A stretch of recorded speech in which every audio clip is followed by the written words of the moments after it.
wabarakatuh. Salam Pukar Pintar.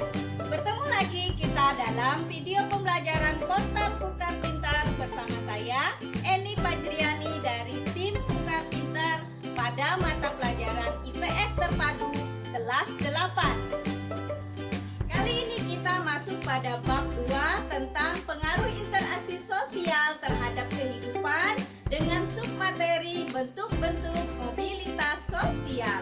Nah, buku yang kita pakai adalah buku terbitan dari Kemendikbud edisi revisi tahun 2017. Baiklah anak-anakku sekalian, tujuan pembelajaran kita kali ini adalah kalian mampu mempresentasikan hasil diskusi kalian tentang perbedaan mobilitas vertikal dengan mobilitas horizontal. Pernahkah kalian memperhatikan lingkungan di sekitar kita? Bagaimana keadaan kehidupan mereka? Apakah berubah kehidupan mereka dalam setiap tahunnya atau mereka mengalami kehidupan yang tetap? Nah, baiklah anak-anakku sekalian, kita masuk pada materi inti tentang bentuk-bentuk mobilitas sosial. Mobilitas sosial itu sendiri dibagi menjadi dua.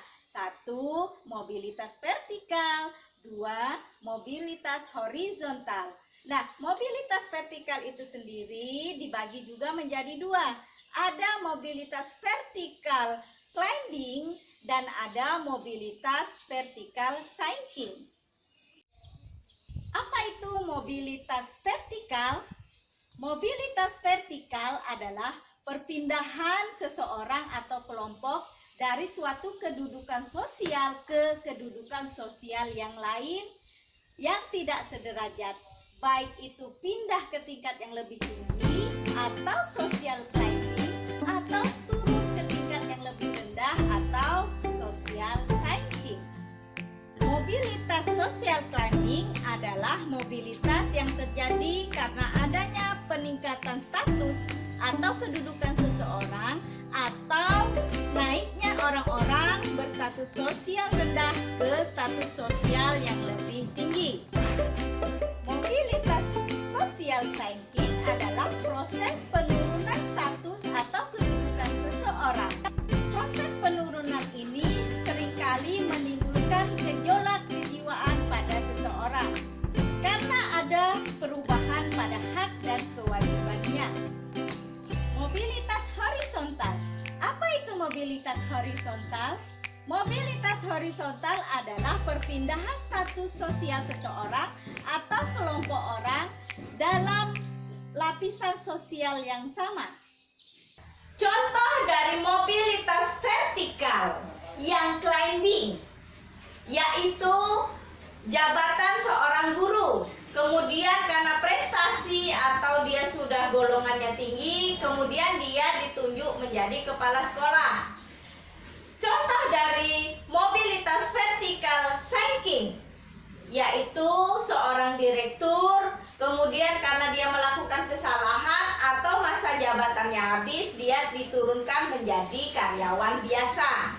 Nah, sedangkan contoh dari mobilitas horizontal yaitu perpindahan seseorang atau kelompok orang dengan kedudukan yang sama seperti kepala sekolah dari sekolah A, kemudian dia dipindahkan ke sekolah B dengan jabatan tetap yaitu kepala sekolah.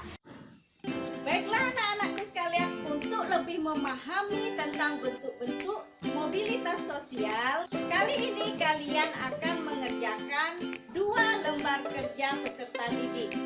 Sekarang kalian perhatikan contoh kasus mobilitas sosial. Ada kasus 1, ada kasus 2, dan ada kasus 3. Dari 3 contoh kasus tersebut, kalian jawab 2 pertanyaan ini. 1.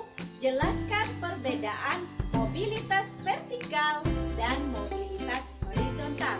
2. Tuliskan contoh lain dari mobilitas vertikal dan mobilitas horizontal.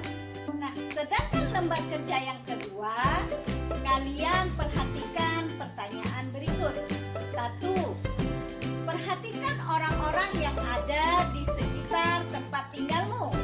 Kemudian, carilah contoh 5 orang dari tetanggamu atau orang-orang yang kalian kenal, yang kalian ketahui masing-masing bentuk mobilitas vertikal atau dia mengalami mobilitas horizontal, yang nantinya kalian akan tuliskan pada tabel seperti berikut ini.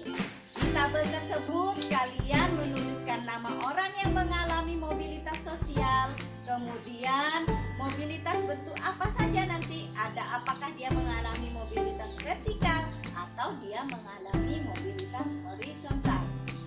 Untuk lembar kerja peserta didik 1 dan 2, kalian kumpulkan pada guru di sekolah kalian masing-masing. Baiklah anak-anakku sekalian, sebelum kita mengakhiri materi hari ini, mari kita sama-sama refleksi apa yang sudah kita pelajari kali ini. Apa saja yang telah kalian peroleh dari belajar hari ini? Kemudian apa saja yang masih membingungkan kalian? Pelajarilah faktor pendorong dan faktor penghambat mobilitas sosial sebagai bahan pertemuan berikutnya. Kemudian kalian bisa cari di buku atau kalian bisa dapatkan di media lainnya. Belajarlah dari hal-hal yang kecil sejak dini, niscaya kesuksesan akan kamu raih. Baiklah anak-anakku sekalian, demikianlah apa yang sudah kita pelajari hari ini. Semoga bisa bermanfaat buat kalian. Tetap sehat, tetap